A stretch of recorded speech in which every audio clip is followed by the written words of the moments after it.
Remember when amateurs with homemade radio sets used to sit up until all hours of the night talking with other radio hams around the world? How they'd pick up a lad in Fairbanks, Alaska that was someday pioneering with elements capable of girdling the globe. Boys like these held in their hands a weapon that was someday to play an important part in the defense of our land.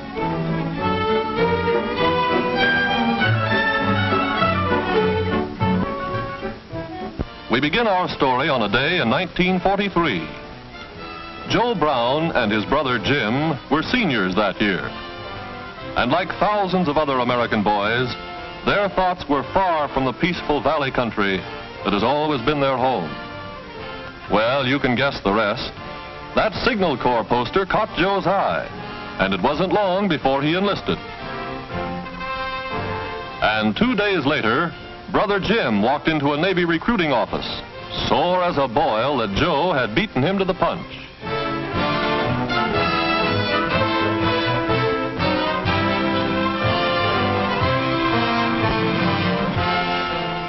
Both got their orders to shove off the same day.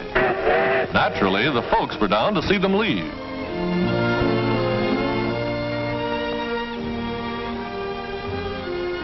Mother used to say that Junior, the youngest, always worshipped his brother Jim.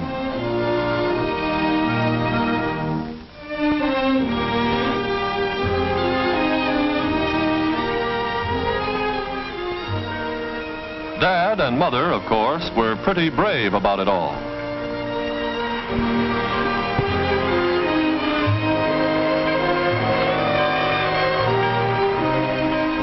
And so, like millions of other American boys, Jim and Joe... From the drilling they gave the boys those first 2 months, they didn't feel much like letter writing. To hear Jim tell it, the only time they didn't drill was when they were eating or sleeping.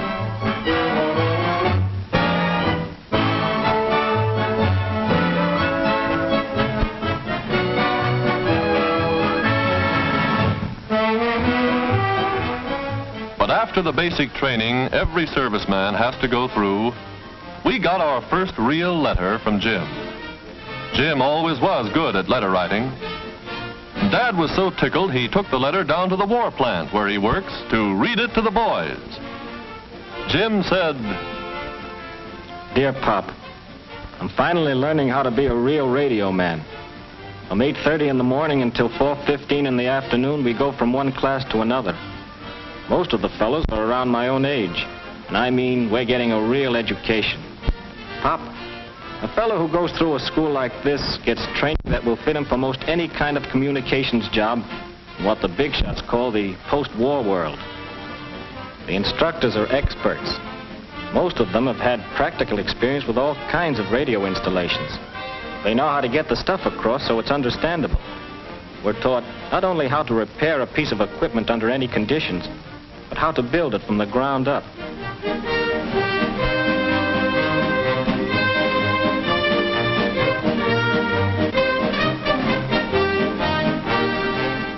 Of course, the big radio manufacturers are working exclusively for the Army and Navy and keep us posted on all the latest improvements.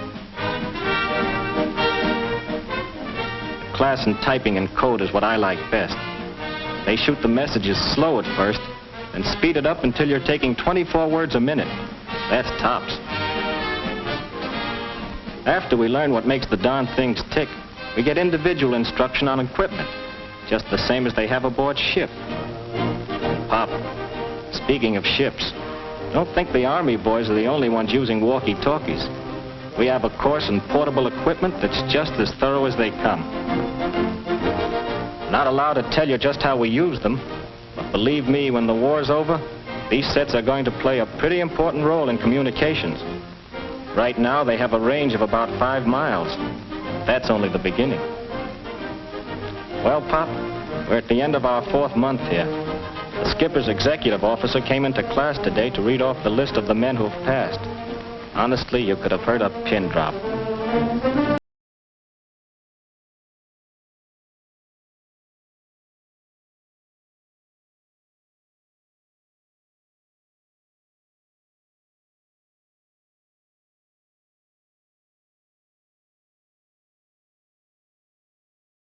from the classroom to the barracks and nothing flat.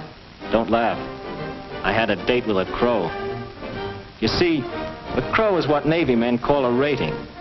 Each man keeps his crow under his mattress until he's earned the right to wear it. When the time comes, he can't get the needle and thread out fast enough. That emblem says, "I'm now a radio man, 3rd class." Anytime you see a fellow wearing it, you can bet your boots he knows his stuff.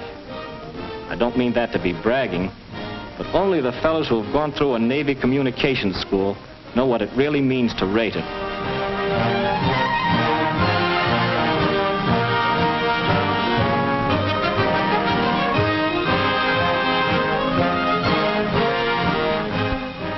Next day, with the skipper doing the honors, we marched out on the parade ground to get our diplomas. I wish you could have been there, Pop, but I know you have a war job, and besides, the government doesn't want people traveling around the country unless they have to.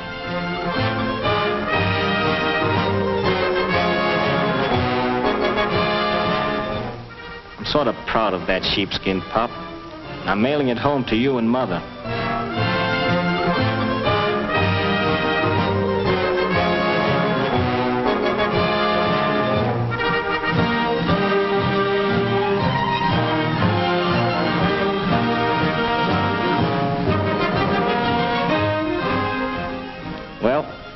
Got our orders to shove off today, and I'm all packed. I can't tell you where we're going, but I'm on my way. Yes, the folks back home are sort of proud of him, too. It seems that just about the time Jim wrote he'd finished school, Brother Joe wrote that he was leaving for maneuvers.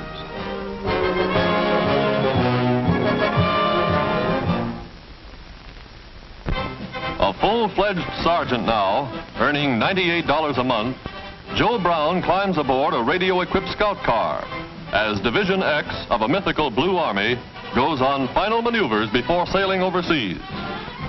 Their objective, to surprise and capture an enemy airport. How radio plays its dramatic role in modern warfare is graphically portrayed as we follow a motorized striking force into the field.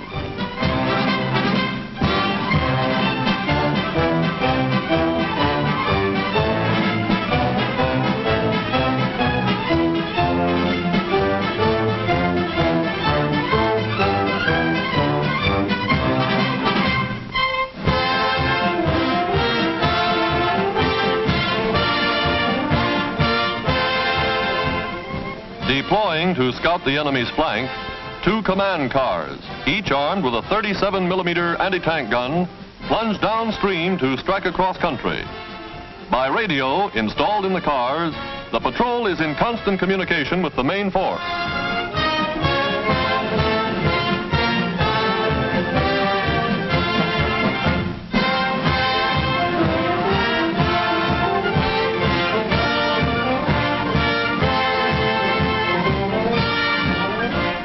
From his own position, Joe flashes word that the convoy is being attacked by low-flying bombers.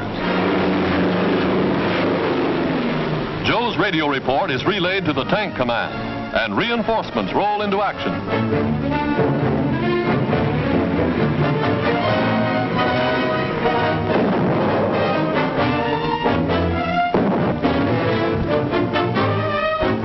Radio, serving in many coordinator of modern battle. Artillery observation post spots the target and by radio corrects the range for gunners miles away.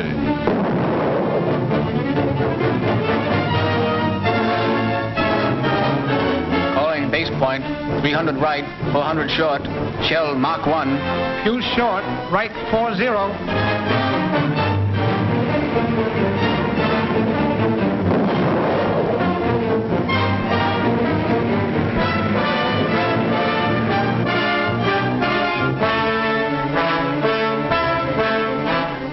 At the Message Center, Communications Headquarters, officers of the General Staff are kept informed by radio of the battle's progress, are in constant touch with all commanders, know to the minute where each unit is operating in the field. A courier unable to contact his unit dashes back for the nearest portable equipment to get his message through.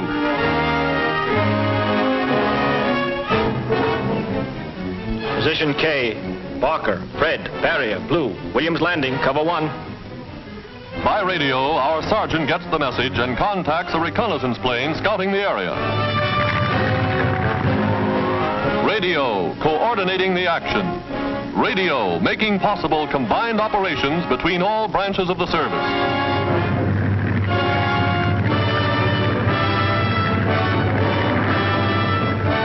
AD 7463, reserves assembling. Fire for effect at my command. And by radio, a message plucked from the skies is transmitted to reinforcements waiting to be called up. Here is radio, performing swiftly and efficiently in the heat of battle. Ace point, 1 right, 2 short. Range 4,000. Fire! Airborne, calling airborne. This is Ridgely White. Airborne, this is Ridgely White. Airport, okay to land. Come on in. Over. Yes, radio flies with the paratroops, lands with the men, ready for instant action. Calling airborne squadron 2, Ridgely Black. First wave landed. Come on in. Over.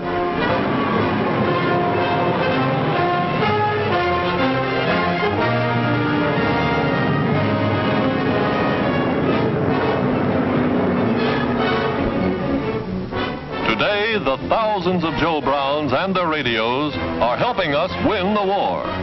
The magic of radio bridging space faster than the most powerful plane.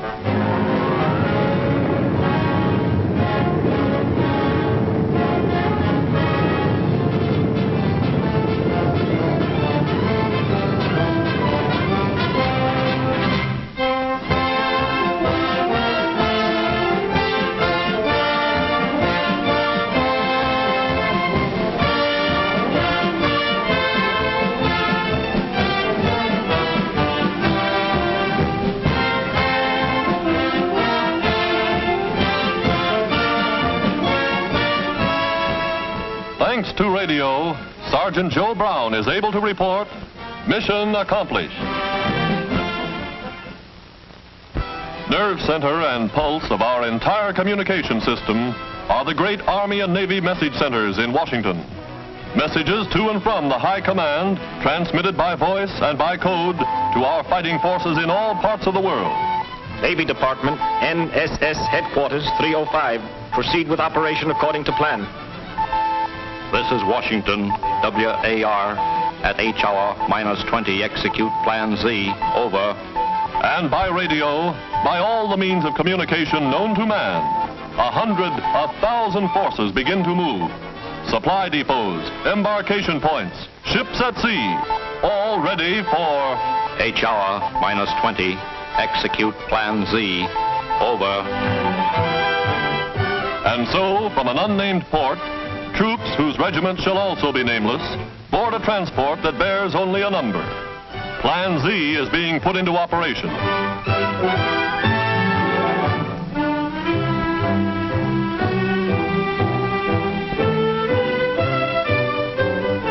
Dawn finds the convoy at sea. Ships, transports, war vessels spread across the ocean, moving as one. Perfect coordination affected by the magic of radio communication.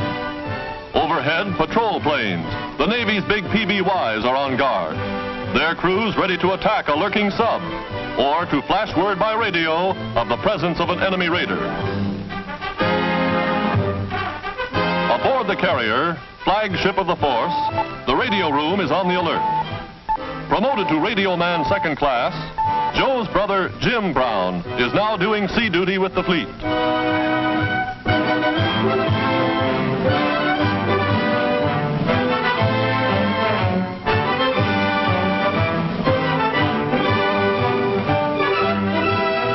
Now, steaming boldly into enemy waters, warships clear decks for action.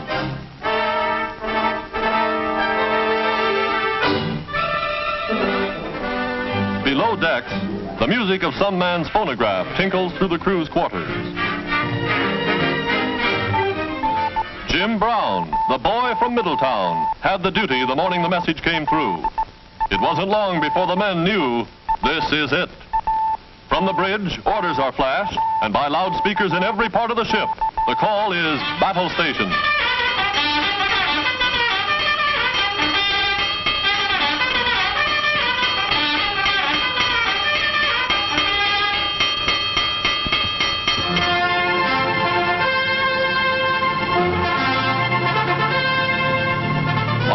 deck of the flat top, the aerologist gauges the wind.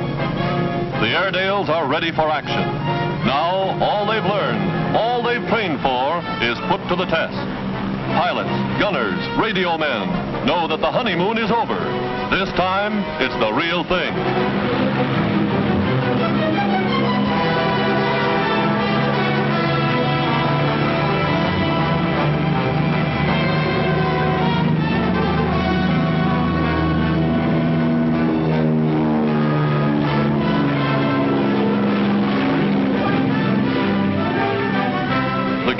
Batteries swing on target. In the radio room comes final word from the fighter squadrons. Enemy planes attacking in force.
Proceeds according to plan. Troop reinforcements, heavy equipment, big guns and amphibious tanks.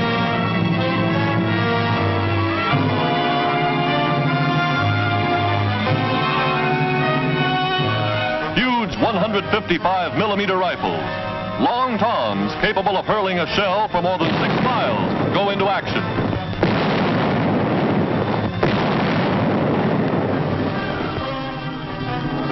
Following in the wake of the artillery barrage, jungle fighters press forward, wiping out snipers and enemy pillboxes one by one.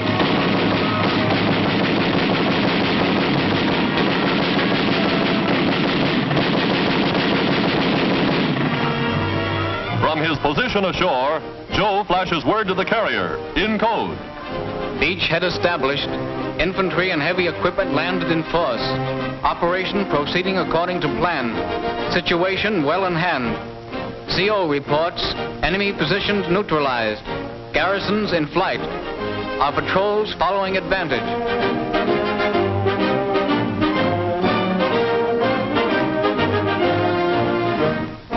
Yes, it could happen even in wartime.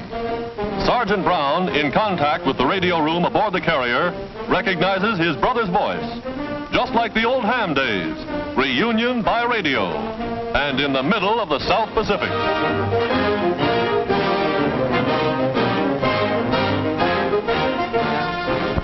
And back in Washington, thanks to radio equipment, American men and women of industry, thanks to the courageous use of radio by the United States Army Signal Corps and the United States Navy Communications Department, of the dramatic story of radio at war.